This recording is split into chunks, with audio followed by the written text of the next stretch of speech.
नमस्कार, मैं हूं आपके साथ प्रदीप आजाद और इस खास पेशकश में आपका स्वागत है। राजस्थान की राजनीति में इस वक्त कुछ अलग अंदाज तो नजर आ रहे हैं, लेकिन राजनीति की भी बात होगी। लेकिन राजनीति के साथ साथ सबसे अहम बात कि कल यानी 10 फरवरी को राजस्थान का बजट आ रहा है और जाहिर सी बात है कि कांग्रेस सरकार का सीधे तौर पर जो फोकस है वो ये कि किस तरीके से राजस्थान की आम आवाम को, राजस्थान की जनता को लुभाया जा सके। अब कहने को सरकार का दावा ये कि जो पब्लिक को जो राहत दी जा सके वो पूरा देने की कोशिशें की जाएगी। लेकिन सवाल ये भी उठता है कि इसी साल के आखिर में विधानसभा चुनाव है और गहलोत सरकार का ये आखिरी बजट है, तो कहानी क्या होने वाली है कल के इस बजट में, और बजट के साथ साथ राजस्थान की सियासत का अंदाज कैसा है। आज इसी मुद्दे पर चर्चा होगी और चर्चा के लिए आज हमारे साथ मौजूद हैं भरत बेनीपाल, लगातार युवाओं के लिए संघर्ष करने वाले, बेरोजगार का मुद्दा उठाने वाले और तमाम मुद्दों पर अपनी बात साफ तौर पर रखने वाले भरत बेनीपाल जी से आज हम सीधा सा जानेंगे। सबसे पहले बात, ठीक है, राजस्थान की राजनीति पर तो खैर चलती रहती है, वो भी करेंगे, लेकिन बड़ा मुद्दा ये कि राजनीति के साथ साथ जो बजट कल अशोक गहलोत पेश कर रहे हैं, हालांकि पेश करने से पहले, अशोक गहलोत के बजट पेश करने से पहले चर्चा ये हो रही थी कि हो सकता है कि शायद 10 फरवरी से पहले राजस्थान सरकार में कोई बदलाव हो जाए, लेकिन ऐसा कुछ भी नहीं हुआ। अब कहा जा रहा है कि शायद बजट के बाद कुछ बदलाव हो, चर्चा उस पर। लेकिन सबसे पहली चर्चा, मुद्दा ये कि जो राजस्थान का जो कल बजट आ रहा है, आखिर राजस्थान के युवाओं को, आप लोगों को क्या उम्मीद है कि गहलोत साहब किस तरह का बजट सदन में रखना चाहिए?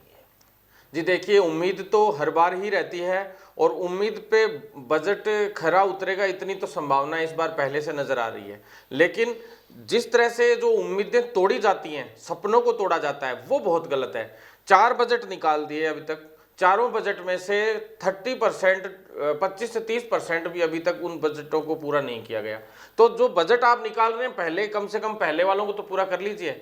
दूसरी बात ये कि भाई जैसे बजट से उम्मीद की बात करें तो देखो, युवा हैं तो युवाओं के लिए रोजगार की बात तो ऑब्वियस सी बात है, हम लोग करेंगे।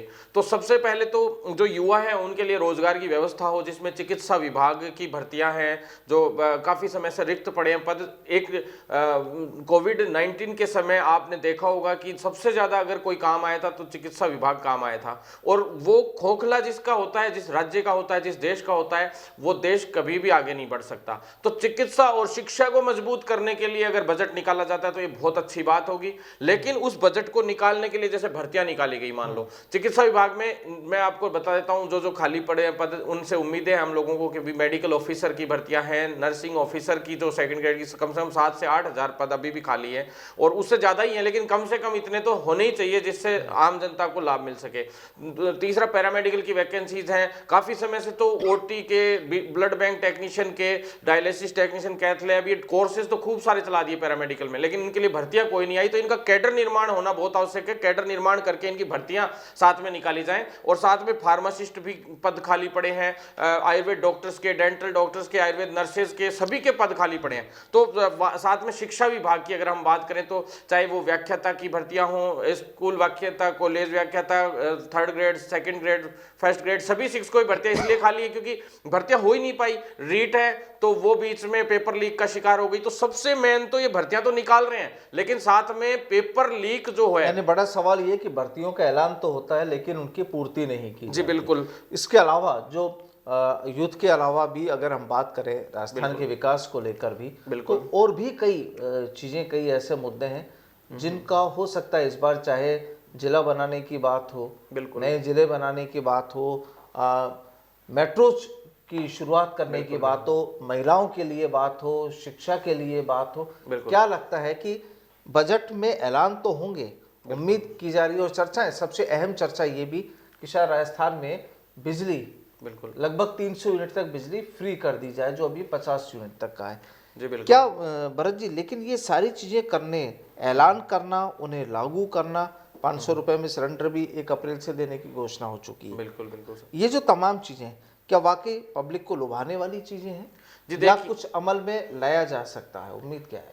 देखिए बजट में तो ज्यादातर लुभावने ही होते हैं, अंतिम बजट है ये और चुनाव है इसके बाद, तो ये तो लुभावने वादे तो होंगे। अगर इनको करनी थी ये चीजें तो आज से 4 साल पहले 3 साल पहले करते। और फिर बजट की बात ऐसे है कि जैसे श्रीलंका के जो हालात हैं, श्रीलंका ने उधार ले लेके खूब फ्री बांटते गए, लेकिन फ्री भी किसी चीज का समाधान नहीं है। आप चाहे पैसा लीजिए जनता से, लेकिन उस जनता को इस योग्य बनाइए कि वो उस चीज का पैसा दे सके। यानी ऋण लेना, बार बार आप किसानों को ऋण दे रहे हो, सब कुछ दे रहे हो, अच्छी बात है, ऋण माफ करना बहुत अच्छी बात है, चलो अच्छा है, अभी सरकार के पास पैसे, अच्छी बात, लेकिन आप उस व्यक्ति को उस योग्य बनाइए कि उसको ऋण नहीं लेना पड़े, आप उसको काबिल बनाइए। और काबिल बनाने के लिए आपको स्किल डेवलपमेंट से लेके पर्यटन राजस्थान का सबसे मजबूत सिस्टम है, जिसकी वजह से राजस्थान बहुत ज्यादा कमाई करता है, विदेशी पर्यटक आते हैं सब लोग। तो सबसे बड़ा कमाई का जरिया आज अगर बनाया जा सकता था तो पर्यटन को बनाया जा सकता था, लेकिन पर्यटन मंत्री वगैरह ये कोई सक्रिय नहीं है ढंग से।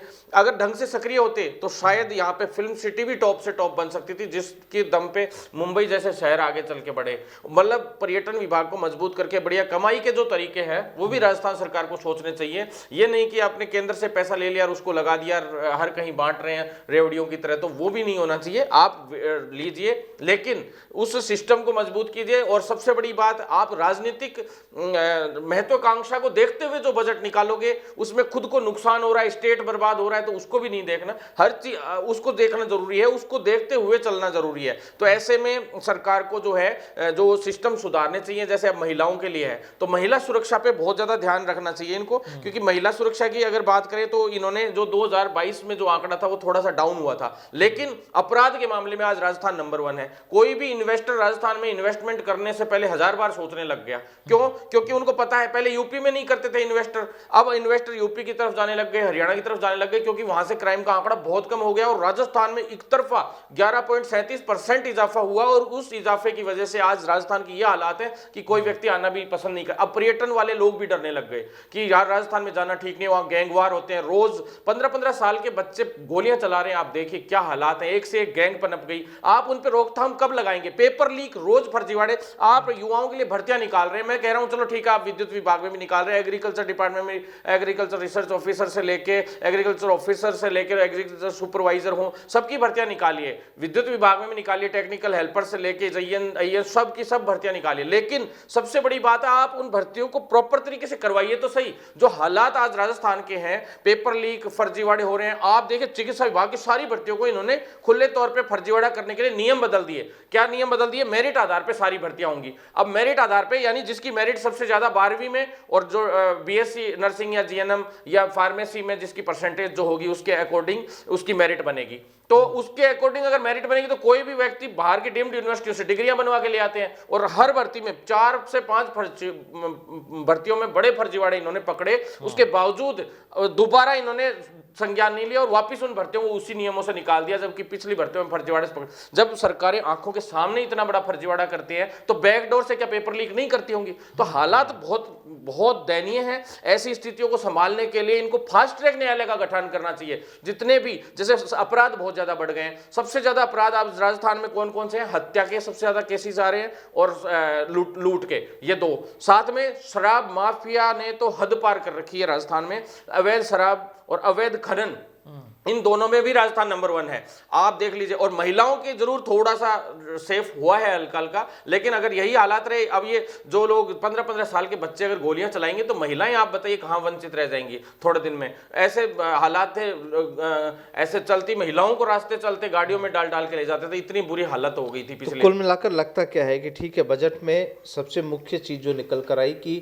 आप ऐलान कीजिए, लेकिन उनका बिल्कुल उनको एक्टिव भी कीजिए। बिल्कुल, खाली ऐलान से कोई फर्क नहीं पड़ता बिल्कुल है। इन्होंने कहा मैं हम पेंशन योजना। और दूसरी चीज की ठीक है, अगर आप पब्लिक को राहत पहुंचा रहे हैं, अच्छी बात है, राहत पहुंचानी चाहिए, पब्लिक की उम्मीद भी ये होती है। लेकिन जो खर्चा सरकार के गले की फांस बनता है, बिल्कुल, क्योंकि यहाँ पर जब बजट पेश होता है तो लाखों करोड़ों रुपए के जो उधारियां हैं, देनदार हैं, वो सामने आती हैं। चलिए, बजट को लेकर भी चर्चा हुई। अगर बजट के अलावा अभी हम बात करें, अब जो इस समय पॉलिटिक्स जो चल रही है, सियासत जो चल रही है सरकार में, कांग्रेस में, क्या लगता है कि जो झगड़े यहाँ पर कांग्रेस के जो चल रहे हैं, क्या इन 10 फरवरी के बजट के बाद में, क्योंकि यहाँ पर 24 से 26 तारीख तक कांग्रेस का राष्ट्रीय अधिवेशन भी होगा। कहा जा रहा है कि उससे पहले शायद राजस्थान की राजनीति में कुछ नया हो जाए, लगता है आपको? जी, राजस्थान की राजनीति में हमें भी लग रहा है कि कुछ नया होगा, क्योंकि जिस तरह से जो अभी अचानक से प्रियंका जी भी जयपुर आके गई थी एक दिन, अब वापस से जो है राहुल गांधी जी ने और वो जो हाई कमान है इनका, जो आला कमान है, उन्होंने क्या है सचिन पायलट साहब को और जो गहलोत साहब को, दोनों को वहाँ एक साथ में बुलाया था, लेकिन शायद अभी बजट की वजह से उनका जाना नहीं हो पाया गहलोत साहब का।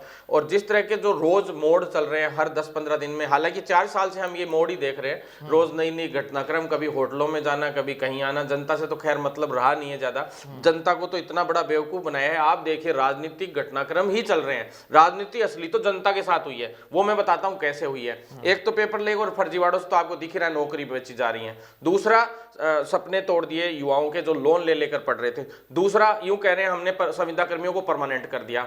अगर संविदा कर्मियों को आपने परमानेंट कर दिया तो संविदा कर्मी रोज विधानसभा घेराव क्यों कर रहे हैं, आंदोलन क्यों चल रहा है? मैं खुद संविदा कर्मी जो कम्युनिटी हेल्थ ऑफिसर्स हैं उनको परमानेंट करने के लिए लगातार मांग कर रहा हूं, जबकि केंद्र सरकार ने लिख के दे दिया इनको कि आप परमानेंट कीजिए, और इन्होंने 60-40 के पैसे देने के लिए भी बोल दिया केंद्र सरकार ने, 60% पैसा हम देंगे, 40% राज्य सरकार देगी, तैयार है हम लोग। तो सरकार कम्युनिटी हेल्थ ऑफिसर्स को परमानेंट क्यों नहीं करती? और करती है तो भी देखिए उनके पेमेंट कम कर दिए उन्होंने, कॉन्ट्रैक्ट सर्विस रूल 2022 बनाए अभी, तो उसमें इतना जबरदस्त फर्जीवाड़ा किया है कि उनको आजीवन संविदाकरण कर दिया, स्थायी, हाँ वो संविदा के पद पे तो रहेंगे लेकिन उनका आजीवन संविदाकरण कर दिया। अब संविदा कर्मी चाहे तो भी ये भी नहीं कह सकते कि हमें इस तरह से परमानेंट कर दो, परमानेंट उनको कर ही दिया, एक तरीके से दिखा रहे हैं कि हमने परमानेंट कर दिया, तो वो उनके साथ तो इतना भद्दा मजाक हुआ सोच नहीं सकते, रहेंगे वो संविदा पर, बिल्कुल रहेंगे आजीवन संविदा पे ही। साथ में आप देखिए वो यूं कह रहे हैं हमने पेंशन योजना लागू कर दी, पेंशन योजना कहां से लागू कर दी? अब तक आपका केंद्र सरकार से जो इशू चल रहा है 39,000 करोड़ का, वही सोल्व नहीं हो पा रहा, केंद्र सरकार ने भी देने के लिए मना कर दिया, इन लोगों ने भी जिस तरीके से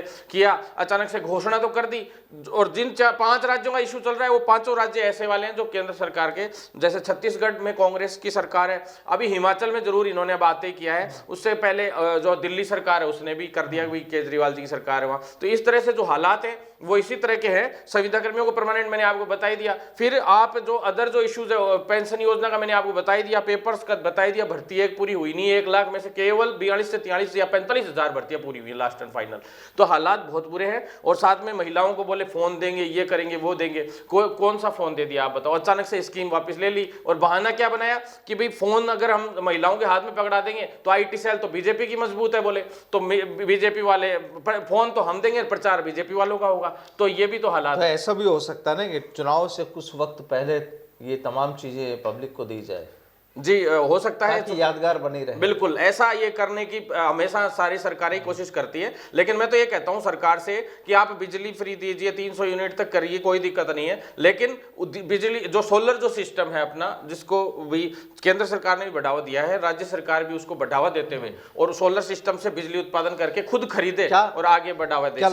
क्या लगता है बजट के बाद में राजस्थान में जो अशोक गहलोत और सचिन पायलट का जो झगड़ा चल रहा है, सियासी झगड़ा, वो खत्म हो जाएगा या कंटिन्यू चलने वाला है? जी ये तो अब मेरे हिसाब से अब वैसे भी चुनाव आ गए तो ये खुद खत्म कर लेंगे, तो भी क्या रिपीट हो सकती है सरकार, लगता है इन तमाम माहौल के बीच, दोनों के झगड़ों के बीच? जी अभी आखिरी 8 महीने बाकी हैं, और 8 महीने तो क्या ये मान लीजिए कि 1 महीने में भी माहौल ऊपर नीचे होता नजर आता है। चुनावी समर है अभी, और चुनावी समर में जिस तरह से देखा जाए तो मेरे हिसाब से कुछ कहा नहीं जा सकता। जो हालात अभी चल रहे हैं, चाहे कांग्रेस को चाहे बीजेपी हो, सभी के इसी तरह के हालात हैं। अभी तक किसी का फेस बीजेपी में भी सामने नहीं है कि किसको आगे रखेगी बीजेपी, तो किस तरह के क्या हालात होते हैं, या कोई तीसरी पार्टियां 2-4 और हैं जो एक्टिव हो जाए राजस्थान में बड़े स्तर पे, तो वो पार्टियां भी लेकिन अभी इनका झगड़ा सुलझ सकता है क्या? जी झगड़ा तो इस तरह से अब हालात है, 4 साल निकाल दिए गहलोत साहब ने, तो शायद अब मुश्किल ही लग रहा है कि भाई जिस तरह से हालात पैदा हो गए। भाई पायलट साहब का ये था कि कुछ समय तो मुझे भी दिया जाए, लेकिन उनको दिया नहीं गया उस वक्त, तो मुझे नहीं लगता ये झगड़ा कभी सुलझेगा। तो क्या रिपीट होगी कांग्रेस? अगर झगड़ा नहीं सुलझता है तो बहुत चांस थोड़े दयनीय हो जाएंगे, क्योंकि हाँ अंत में चुनाव, हालांकि चाहे आप कितना विकास करवा दीजिए, एक दुर्भाग्य है हमारे देश का और राजस्थान का कि चुनाव हम लोगों के यहाँ पे जातिवाद का देखने को मिलता है। धर्म के नाम पे देखने को मिलता है। ये बड़ा दुर्भाग्य है, राजस्थान का ही नहीं पूरे देश का दुर्भाग्य है। सब लोग उस वक्त पेपर लीक, फर्जीवाड़े, ये सबको भूल जाएंगे लोग बाग, और लोग लुभावने बजट तो आज तक जितनी भर्तियां अटकी, या तो 2013 की अटकी या 2018 की अटकी, और अब अटकेंगी तो ये 2023 की अटकेंगी। क्यों? क्योंकि ये लास्ट की भर्तियां होती हैं। 2013 में भी इसी तरह लोग लुभावनी भर्तियां निकाल दी गई लास्ट में चलते में, फिर वो अटकी पड़ी रही। बीजेपी वाले कहते थे बोले कांग्रेस की भर्तियां, तो अटका देते थे। कांग्रेस वाले कहते हैं अब कि ये बीजेपी वालों की भर्तियां 2018 वाली, तो वो वैसे अटका दी। तो हालात बहुत बुरे हैं और ऐसे में बहुत मुश्किल काम है। ये जरूर है कि कर्मचारी और सभी वर्ग अभी मांग कर भी रहे हैं। और अपने जब मैं आपके यहाँ पे अपने फैक्ट इंडिया न्यूज़ के प्लेटफॉर्म पे हूँ तो मैं इतना सा जरूर कहना चाहूँगा, सीएम साहब तक भी पहुँचती है आपके यहाँ से पूरी बात, तो मैं इतना जरूर कहना चाहूँगा सीएम साहब को कि ये जितनी मांगे हमने बताई हैं इन पे थोड़ा विचार भी करें, जो हमने तो सोचा है कि बजट में आए। साथ में इसमें प्रोबेशन पीरियड भी 1 साल का कर दो, केंद्र सरकार की तरह इक्वल जो तनख्वाह है वो भी मिले उनको, सभी को, सरकारी कर्मचारी हैं उनको भी। और साथ में लेकिन आप पर्यटन को और अपने जो व्यापार का जो सिस्टम है राजस्थान का, उसको भी मजबूत करें। तो बिल्कुल देखिए, राजनीतिक अखाड़ा राजस्थान में तैयार है, बना हुआ है लंबे समय से। इस अखाड़े में जो युद्ध जो चल रहा है, जो सियासी जो जंग चल रही है, वो पब्लिक देख रही है। लेकिन अब पब्लिक को लुभाने के लिए, या यूं कहें कि सरकार को अपनी बात पब्लिक तक पहुंचाने के लिए, जो कल जो राजस्थान का जो बजट आने वाला है, जाहिर सी बात है कि कई ऐलान यहाँ पर हो सकते हैं। सवाल ये उठता है कि क्या वो तमाम ऐलान प्रभावी वक्त पर होते हैं? क्या पब्लिक को उनका फ़ायदा मिलता है, या केवल चुनावी ऐलान होकर ही सिमट जाते हैं? तमाम तरह की तस्वीरें होंगी। कल फिर चर्चा होगी एक बार इसी मुद्दे पर कि कैसा था जो राजस्थान का जो बजट है, और क्या होगा राजस्थान का सियासी समर का आखिरी पड़ाव, किस तरीके से बदलाव हो सकते हैं, क्या राजनीति का जो ऊंट है वो किस करवट बैठ सकता है, और कहानी क्या होगी राजस्थान की सियासत की। लगातार इसी मुद्दे पर चर्चाएं जारी रहेंगी। बहरहाल आज के लिए फिलहाल इतना ही। भरत जी बहुत बहुत शुक्रिया हमसे बातचीत के लिए। नमस्कार।